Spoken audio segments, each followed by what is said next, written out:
Ganito pala itong dinakdakan, talaga mapapadakdak ka sa sarap.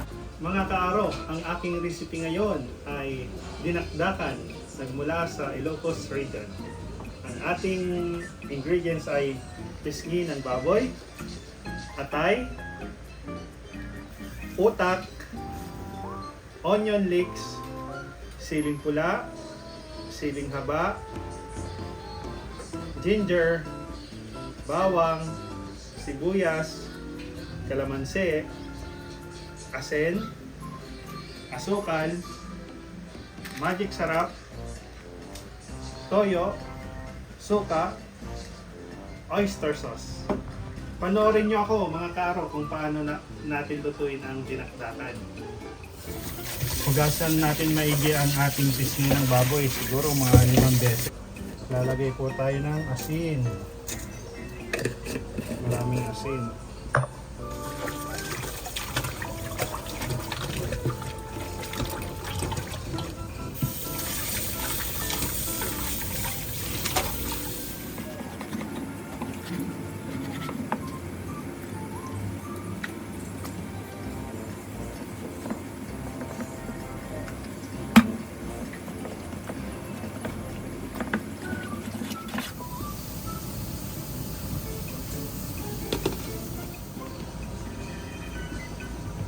Mga karo, pagkalipas ng 10 minuto, itatapon natin yung unang pinagkuluan natin.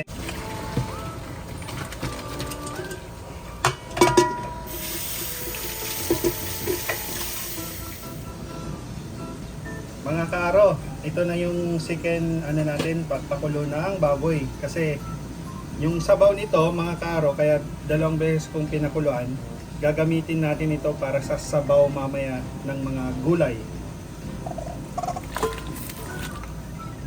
Tapos, lalagay tayo mga karo ng luya, sibuyas, bawang, paminta para may lasa na siya mamaya mga karo. Magic sarap at asin. Pakukulaan natin to mga karo ng mga 45 minutes.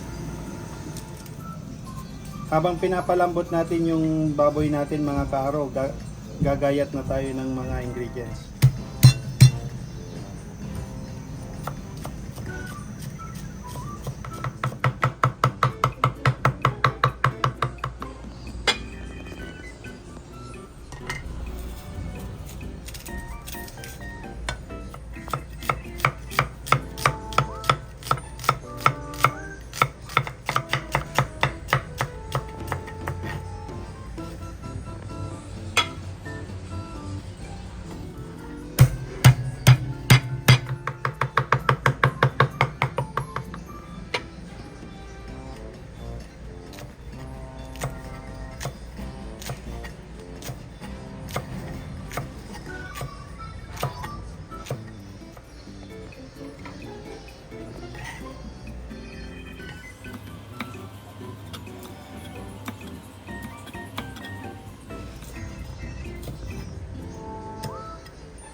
Mga karo, pagkalipas ng 45 minutes, ito na po yung ating pisngi ng baboy.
Aro, hihiwain na natin ang ating baboy.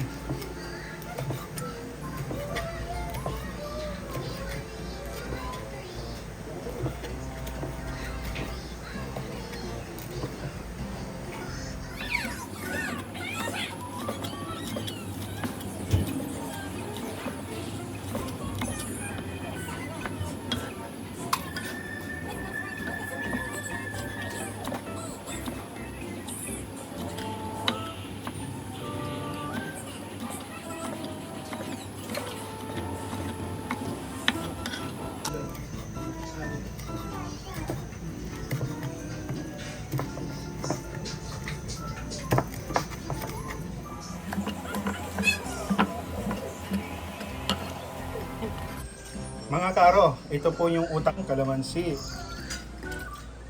suka,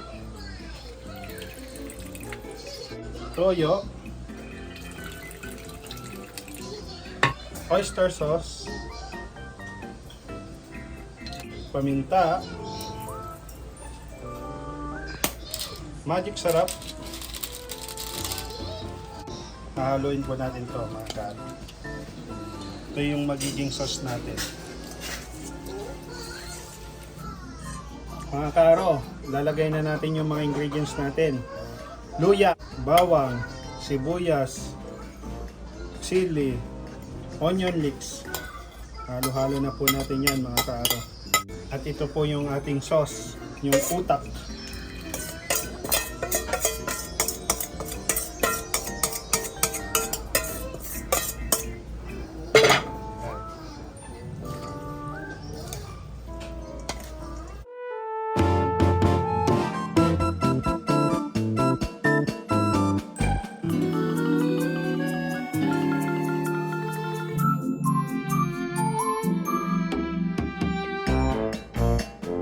Maglalagay tayo ng asukal. Yan.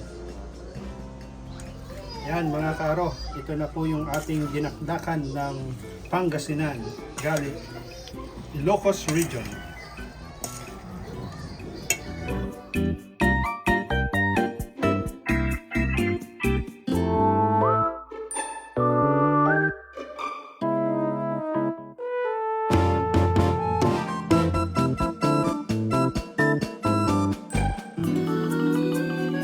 Ng pisngi ng baboy, gagawin nating sabaw. Nalagay tayo ng mga gulay. Lalagay din tayo ng pork cubes.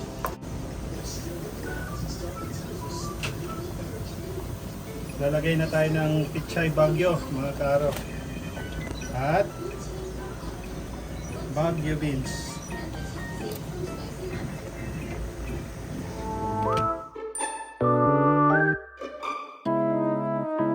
Hello guys, welcome po tayong lahat dito sa kusinaan ni Val. Dito po tayo sa isang publication siya po sa isang kumpanya po, no?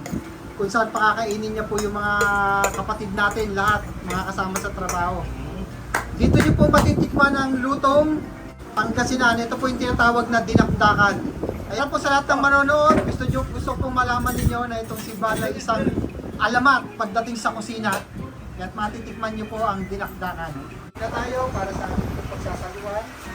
Diyos Ama, nagpapasalamat po kami sa biyayang ito na itinagdalob niyo sa amin. Salamat po sa taong ginabayan ninyo upang ihanda ito at kami makainin. Dalangin po namin Diyos Ama na patuloy niyo po siyang pagyamanin at ang kanyang vlog ay umangat po at magkarami po ng maraming subscriber. Dahil siya po ay nakakatulong po sa mga katulad namin manggagawa na pinapakain niya ng libre. Sa buong pamilya po ni Sir Val, sana po dalangin namin Diyos Ama na pagpalain niyo. At gayon din po sa lahat ng mga kapatid namin na narito, Diyos Ama, dalangin namin na makadagdag ng kalakasan sa aming physical na pangatawan ng pagkain nito.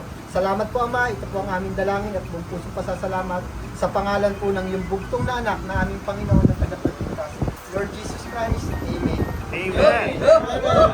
Ito po yung dinakdakan. Pag natikman ninyo, makakalimutan nyo pati pangalan ninyo.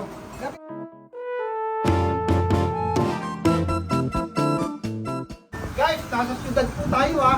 Pero pag kumain kami, parang nasa probinsya. Alam nyo naman. Hey guys, okay. At totoo lang, ngayon ko lang natikman itong dinakdakan, gawang Pangasinan. Masarap pala. Masarap pala to.